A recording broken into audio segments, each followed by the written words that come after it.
Kakampi ng bayan. Kasangga ng masa.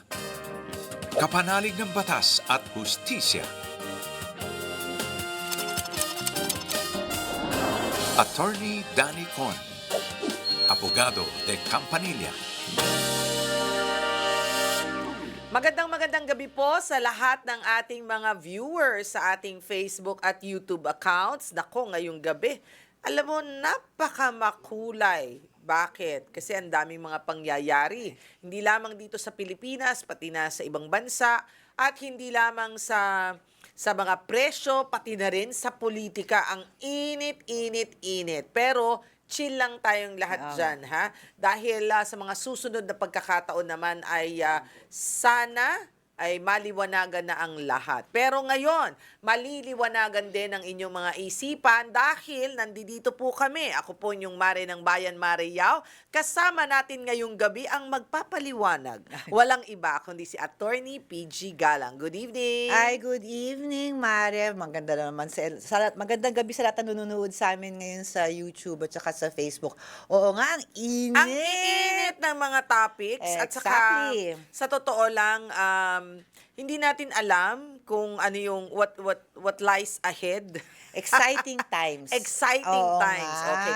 Pwedeng maaring itong mga nangyayari ngayon ay would lead to a better Philippines or pwede rin namang maglugmok sa Pilipinas. Sana naman yung una. Yes, Sana I yung agree with una. you. Kasi para kay pa yung lahat ng pinagdadanasan natin na ngayon That's true. na umiinit lahat ng ulo ng mga tao pag naririnig lang Totoo. ang mga alegasyon. Tama. Diba? Pero ito lang ang matanong kita, attorney, no? Ibig sabihin, parang, pagka may mga ganitong klaseng pagkakataon, di ba, minsan, nakakasad, di ba? Ang history, Oh. nauulit, pero dapat may natututunan tayo. Oh. History repeats itself. But, sige, attorney, sundan mo yan. Ay, nako. Actually, meron ako narinig na parang, tinanong kami niya nung high school ako, ha? Oh, anong sabi? Does history repeat itself? So, tinanong yung klase namin. Sabi ko nung time na yun, sabi ko, hindi. Pero, ako'y musmus pa noon, inosente. Oo. At ako ngayon ay matanda na. Parang oo. Parang nakikita Oo, natin mga nangyayari history repeats. dati. Kung ano yung nangyari dati nung ako'y bata pa, nangyari ulit Nangyari. yun. Pero bakit ganun? Ang tanong ko, bakit parang walang natututo? Ay, Bakit the same mistakes? Hindi naman. Sana, well, the circumstances seem the same, pero ako, I feel that there are some differences. We evolve. Yan. We evolve. Okay. Either for the better or for worse, we evolve. Okay. Okay, The good sige. thing is, we have faith. Ay. And if you have faith, I'm sure everything will be well and good. Alright. Okay. With that, Okay, so- eto na ang mga numerong pwede Oo ninyong nga, sa mga tawagan. may mga problema or gusto nyo mag-evolve with us. Yes. Ay, so kung sa Globe, meron kaming number sa Globe. It's 0954-3100331. And for Smart, it's 0961-770-8807. Just text us your messages. You can also use Facebook Messenger. Oh, yan ha. So tawag na po at mag-text na dahil handang-handa na ang inyong abogada de Campanilla na sagutin ang inyong mga katanungan. Kaya eto na ang ating first question. Siya ay si Dolly, ay 35 years old from Visayas. Ang layo, ha? Unless Visayas Oo. Avenue. Oo. May point ka dyan. Oo, may point Visayas, ako. nandiyan, tatlong tumbling lang. Tatlong tumbling lang. O, Sa yung Visayas Visayas Avenue sa yan. isa. Doon sa baba. So, kung saan ka mang Visayas. At least Pilipino pa rin siya. I know. Okay, eto na, magandang araw po. May isang pamilyang kapos sa buhay na hindi makuha ang bangkay. Naku, nakakagigil to, ha? Kaya nga pinauna. Hindi makuha ang bangkay ng kanilang mahal sa buhay sa isang funeral parlor dahil hindi nila kayang bayaran ang fees kahit na may indigency documents na sila. Ibig sabihin po na indigency, yung Mahirap. mahirap talaga, kumukuha yan sa barangay na sila ay sinasabing walang kakayanan. Ayan. Habang tumatagal, patuloy pong nadadagdagan ng singil ng kada araw at sinasabihan silang kukunin na lang ang bangkay Ano daw? Kung Parang hindi forfeited, makakabayad. oo. Ano yun? Donate nila to science. Di ba ginagawa nila yun? Ay, bawal yun Yung ah. binibenta nila sa mga ospital, yung pang-teach. Ay, bawal yun ah. Okay, labis itong nakakaalarma at tila walang konsiderasyon sa kalagayan ng pamilya. May batas po ba na nagbabawal sa ganitong gawain at ano ang pwede nilang gawin? Naku, gusto kong mahimay-himay ito. At ang sagot ko dyan, meron ng batas. Yes, Okay, okay. meron ng batas. Actually, kakapasa lang ng batas ha. If I recall, last year, ang tawag doon ay Free Funeral Services Act. Can you check it out?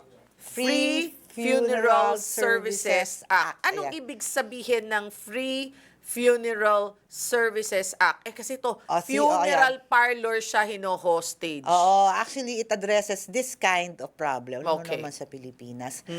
Hindi to kakaibang sitwasyon. Nakakalungkot, pero hindi siya kakaiba. So, ayan, yun na nga, Republic Act 12309. Kailan siya? September 2025. Okay. Okay, so... Bago. Bagong-bago lang yan. 2025, that was just last Oo, year. just last year. And Okay. it has now lapsed into law, I think. So, May IRR na yan or may- implementing oh, rules and malapit na, regulations. kung wala pa, malapit na dapat. Oo. Okay. So, sa ganitong sitwasyon, anong magagawin? Una muna, sa sitwasyon na yan, bawal na ngayon sa mga funeral parlors to withhold release of the body Oo. as a means of extracting full payment. Okay. It's bawal na yon. Nakasulat kasi doon Ang ngayon- sa DSWD Yes, partnering with certain funeral yes, parlors. so meron ng indigent funeral package ngayon. Okay. Na, kumbaga, ang gagawin ngayon ng pamilya, aside from their indigency status, na meron na sila, Yeah. pumunta sila sa DSWD for them to be certified under this law para makuha nila yung kanilang mahal sa buhay. Kasi Okay. ang DSWD ang bahalang magbayad. Ang tanong, okay, bahalang magbayad. Oo. So, kahit na hindi partner ng DSWD yung funeral parlor, ay pwedeng hingan na lang ng statement of account at ipabayad sa DSWD. Pwede, to a certain amount. To a certain Hindi naman amount. lahat, di ba? Up to a Oo. certain amount. Hindi ko lang alam kung magkano, hindi ko pa nakikita IRR nito, di ba? Oo. At siguro mag-iiba considering kung saang lugar. Okay. However, I think sa same law na yan, sinasabi na if a funeral parlor withholds as a means to extract payment, Yes. may liability.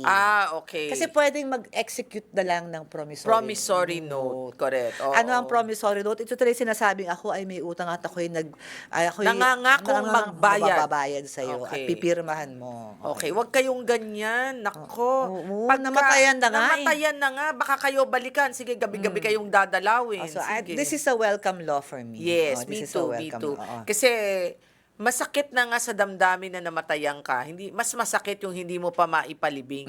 Totoo. Meron pa namang mga kababayan tayo na meron silang parang sinusunod na araw. Oo. Na dapat na Actually, ilibing mo na. meron rin meron rin na sariling batas yung sa ating mga kababayan na kailangan within 24 hours. Yes. 'Di ba? And we are talking about our Muslim brothers na Walang embalsa mo yun. wala kasi Dire-diretso yun. by faith they are Yes. required to lay to rest their A loved certain ones hours, no? within 24 Oh hours from my. death. Okay.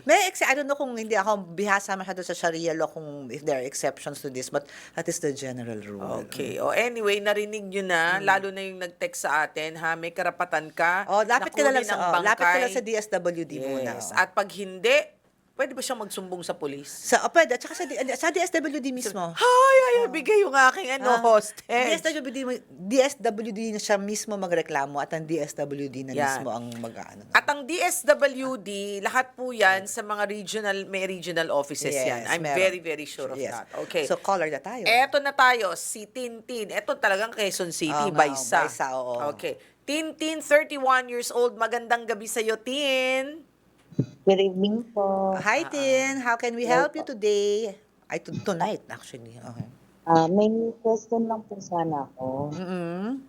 Regarding po kasi sa mga naiwan ng mother ko. Kasi kakamatay lang po ng Ay, mother. condolences Okay. Okay po. Kamamatay lang ng ng nanay niya. nanay niya. Oo, may naiwan siya mga naiwan na properties. Yes Okay, po. sige. Oo. Ang kaso po is, wala pong iniwan na last week yung mother ko. Ang ending po, nagbenta po yung father ko ng mga ari-arian ng mother ko. Walang Wala daw iniwan na last will. ang father. Ang nanay na namatay. Ang nanay. Okay. Pero yung father mo buhay pa. Yes po. Magkasama ba sila o magkahiwalay? Oo.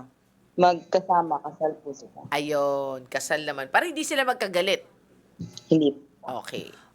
Okay. Tas nagbenta yung tatay mo kahit kailan siya nagbenta? Before the death of your mother or after? After, Binenta ng tatay niya nung namatay yung nanay niya. Okay. So, saan napunta yung pera? Oo. sa bago po kinakasama. Sa bago niyang kinakasama. Ang bilis, friend. Oo nga. Ano ba yan? Nag-move on na ganun si daddy. Oo, ang bilis ng moving Wala pa on. pong 1 year. Oo, wala pang 1 year. Wala pang raw. 1 year, naka-move on.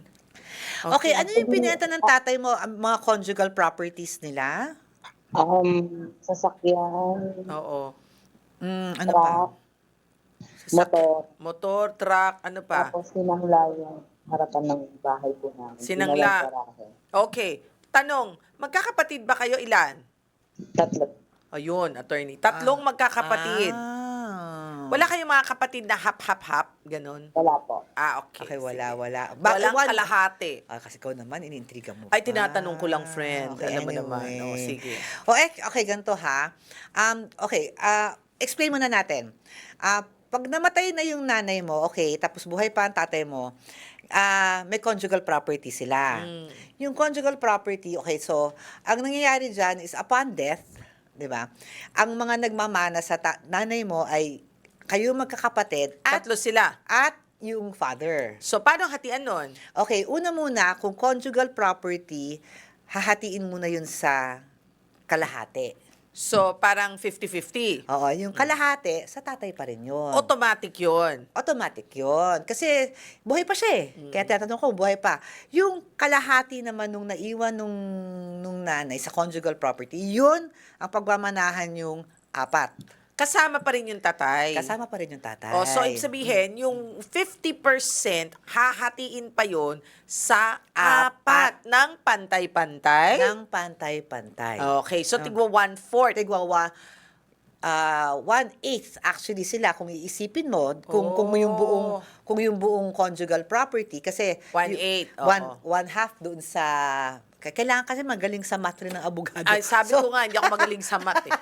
Yung 1/2 doon muna sa tatay, Oo. tapos yung kalahati na natitira doon sila maghahati ng 4. So 1/8 'yon. Eh kung nabenta, hindi binigay sa magkakapatid, Okay. ginastos lang ng tatay, paano yun? Kaya ito ang importante dito, 'di ba? Bago kasi mag-dispose, kailangan munang ma-settle yung estate ng Minadali ata eh. Parang kasi Okay. meron silang minamadali. minadali. So yun ang problema ngayon. So kung ako ang gagawin ko diyan, Anong gagawin mo? Okay, yung mga natitirang mga heirs, which ang tinatawag sa inyo ay heirs or takapagmana, magfa-file kayo ng extrajudicial settlement of estate. Wala bang naiwang utang ang iyong nanay?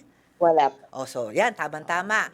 Kasi ang extrajudicial settlement of estate is when all heirs agree and yung walang utang yung namatay, then hindi na kayo pupunta sa korte.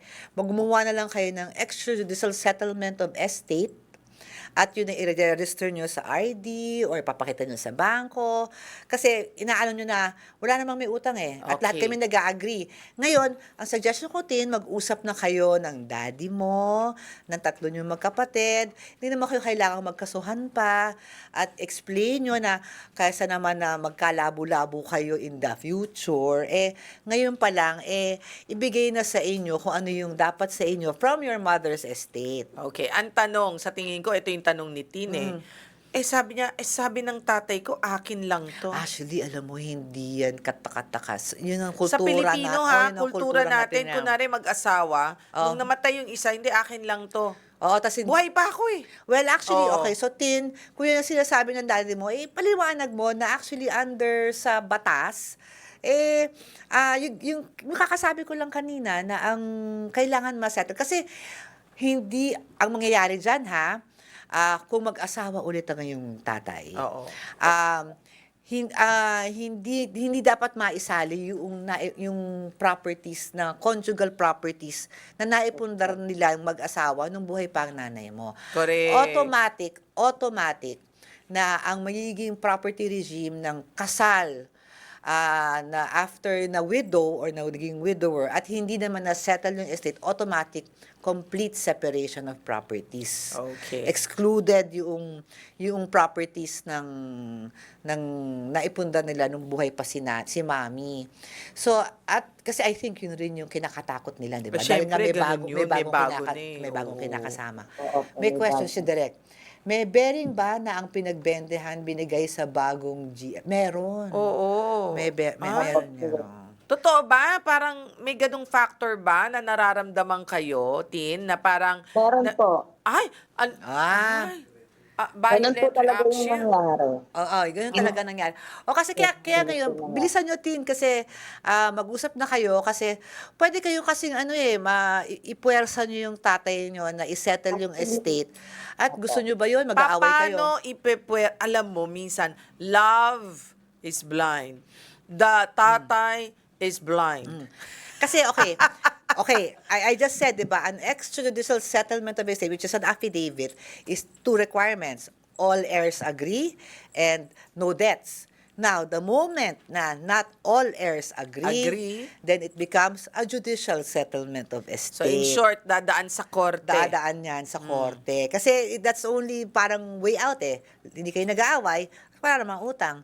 So, hindi na kayo kailangang pumuntang korte. Pero pag kayo nag-aaway at mukhang ganito mangyayari, maghanap ka na ng abogado. And you will force, and it is exactly that, a petition for judicial settlement ito of naman ang estate. sasabihin sa'yo, Tin, tayong dalawa lang Sige, ito na, nag-uusap. magbubulungan na naman sila. Alam mo, ganito ang gawin mo. Sabihin mo sa tatay mo, pag hindi ka nakipaghatian sa amin, lahat ng abogado namin, pagka kami nagkaso, ikaw rin ang magbabayad. Totoo. Sige. Because sa judicial settlement, usually lawyers' fees are answered by the estate. Nakuha mo, Opo. Okay, O, Tin. takot lang niya. Sabi So, niya, first "Ay!" step is if you can talk to your dad, tas okay na kayo, then that's good. But kung hindi, pwede kayo mag-judicial settlement of estate. Okay, Para nakuha? maiwasan na yan. Nakuha, Tin? Nakuha po. Okay, salamat. thank you, Tin. Okay. Oo. Uy, buti pa siya, may mana. Oo nga, sana all. Sana all, di ba? Okay. Okay, sige. Eto naman, taga saan nga kanina si Tin? Sa Baisa. Sa Quezon City. Ay, malapit lang Pero ito, lumayo na tayo. Yung susunod, nakita ko na. Eto, Bulacan na to. Nga, medyo Oo. palayo tayo ng palayo. Si Calix, siya ay 26 years old. Hello po, attorney. Nakawan kami ng laptop na pag-aari namin pero hindi present ang kaibigan ko noong nangyari ang insidente. Gusto sana niyang siya ang mag-file ng complaint o kaso dahil sa kanya nakapangalan ang item. Oo. Naguguluhan lang kami kung valid ba yon kahit hindi siya actual witness sa pangyayari. Pwede ba siyang magreklamo o magsampa ng kaso sa ganitong klaseng sitwasyon? Okay, okay. Pwede. Kanya yung laptop Sa kanya yung nakapangalan laptop. Sa kanya, oo. So, Kasi, in short, siya dapat magbabayad siguro nun. Exactly. So, okay. Actually, magandang tanong yan. In a sense, na sino ba ang pwedeng mag-file ng kaso ng theft? Oo nga. O, diba? So, una, syempre, yung owner. Kahit daw hindi siya nandoon nung nangyari yung krimen na yon. Oo, kasi siya yung... siya ang may-ari. kawawa Siya yung nakawan talaga At siya saka, yung, kung sakaling yung laptop na yon ay sa kumpanya at nakapangalan sa kanya i-deduct yun Exactly. So, siya yung... So, the victim actually here is the owner. Siya yung nakawan. Now, can a non-owner file? Yes. Yung naging witness. Yung naging pwede ba sila lahat mag-file? Pwede sila lahat. Those who have personal knowledge because theft is a public crime. Ayun naman pala. Pwede naman palang one for all for one. Theft under the revised penal code is a public crime. Anyone can file who has personal knowledge. Ayun. Kung ano nangyari. Huwag na kayo mag-away. Nag-away pa kayo. Pwede ba kayo lahat? Pwede naman lahat. Okay. Saka ayan. magtulungan na kayo Ayan. against the Kung sino man yung nagnakaw. the malikot na kamay. Oo nga. Yeah. Although, depende kung gaano kamahal ang laptop. Ay, mahal na ngayon ang laptop, Magkano ba ha? ang laptop ngayon? 100 plus. Well, kung gamer, lalo na pag Di gaming ba? laptop. 100 plus ang laptop. Sabagay, oo, sige. Ah, Pag-huffle pala. Pag-howrens. May howrens?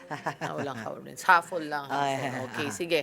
So, eto naman, si Ana, 32 years old ng Cavite. Hi po, attorney, namatay ang nanay ko, 6 na buwan na ang nakalilipas. Matapos dalhin sa ospital dahil po sa high blood pressure at blood sugar. Pero pakiramdam namin ay may pagkukulang sa pag-aasikaso. Kami po ang nag-assist or insist sa CT scan at matagal din bago siya nailipat ng ospital kahit na emergency na. Hanggang sa madaling araw na siyang nag-declare na patay na. Hanggang ngayon, hindi ako mapakali at pakiramdam ko po kasi ay may negligence na nangyari kahit may nagsasabi na baka hindi na rin worth it itong magkaso. Gusto ko lang malaman kung may habol pa kami, kung may dapat pa kaming ituloy sa pagpa-file ng kaso. Can I share something? Oh, sure. Ang kala ng ibang tao, Oh. na pagka kunwari namatayan ka, 'di ba? Tapos nakikita mo naman talaga may pagkukulang, dapat inayos, dapat ganito. Ayun, doktor. Oh. Pero Yung ang ospital. hirap Patunayan yan. patunayan na nagkaroon sila ng pagkukulang. Alam mo bakit? Ayaw mag-testify ng mga ibang doktor against their fellow doctors. Lagi ko Now rin- you know. Now I know because I always have that problem also when I have Yes! malpractice. I had similar incident to that, attorney. And I really felt ako I ako pa. commiserate because I understand. Kasi kailangan talaga.